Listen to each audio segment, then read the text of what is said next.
ഈ കാണുന്ന കുരുപ്പിനെ കണ്ടോ? ഇന്നലെ നമുക്ക് ബോർഡിങ്ങിന് കൊണ്ടുവന്നതാണേ.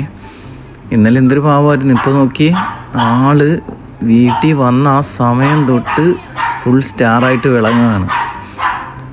ഭയങ്കര എന്ന് വെച്ചാൽ ഇപ്പോൾ ജാനി ഒന്നുമല്ല. ജാനി വലിയ ജാടയും വിലയിട്ട് ജാനി കിടന്നപ്പോൾ ഇപ്പോൾ ആ സാധനം മൊത്തം ഇവള് കയ്യേറി. രണ്ടും ഫീമെയിലാണേ. രണ്ടെണ്ണത്തിനും കുശുമ്പാണ്. ആര് വിജയിക്കും എന്നുള്ളത്. ഇവള് പമ്പരം കറങ്ങുന്നതിൻ്റെ തൊട്ട് വീട് മൊത്തത്തിൽ കിടന്ന് കറക്കുവാണ്. ഇവളിപ്പോൾ വീട്ടിൽ വന്നു കഴിഞ്ഞാൽ എനിക്ക് തോന്നുന്നു ഏകദേശം ഒരു 5-6 വർഷത്തെ പരിചയം പോലെയാണ് ഇവള് കാണിക്കുന്നത്. ജാനിക്കാണെങ്കിൽ ഒട്ടും സഹിക്കുന്നില്ല.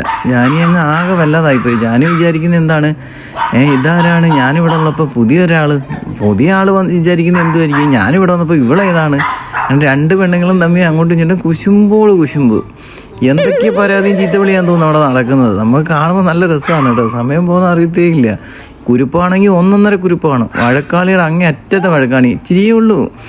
2 മാസം 3 മാസം കണ്ടായ സാധനമാണ്. ജാനിക്കാണെങ്കിൽ 6 മാസം ആയിട്ടുമുണ്ട്, 6-7 മാസമായിട്ടുണ്ട്. പക്ഷേ ജാനിക്ക് ഭയങ്കര പേടി. ജാനി അടുക്കത്ത് പോലും ഇല്ല. കുരുപ്പാണെങ്കിൽ അങ്ങോട്ട് കുരുത്തിക്കടന്നൊക്കെ അങ്ങോട്ട് ചെല്ലുക. നോക്കിയിട്ട് പറ എങ്ങനെയുണ്ടെന്ന്. നല്ല രസമല്ലേ കാണാൻ? നോക്കിക്കോ.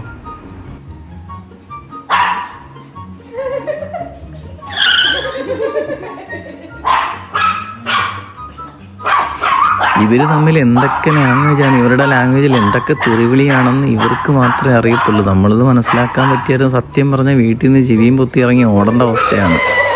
നമ്മളെല്ലാം അതിരുവഴക്കും ഇങ്ങനെയൊക്കെ കണ്ടിട്ടില്ലേ?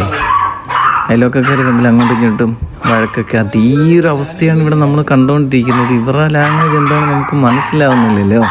പക്ഷെ എനിക്ക് മനസ്സിലായി, പച്ച വിളിയാണ് വിളിക്കുന്നതെന്ന് മനസ്സിലായിട്ടുണ്ട്. അത് ഇടയ്ക്കിടയ്ക്ക് കള്ളനോട്ടം ഈ കുരുപ്പനെ നോക്കുകയും ചെയ്യുന്നുണ്ട്.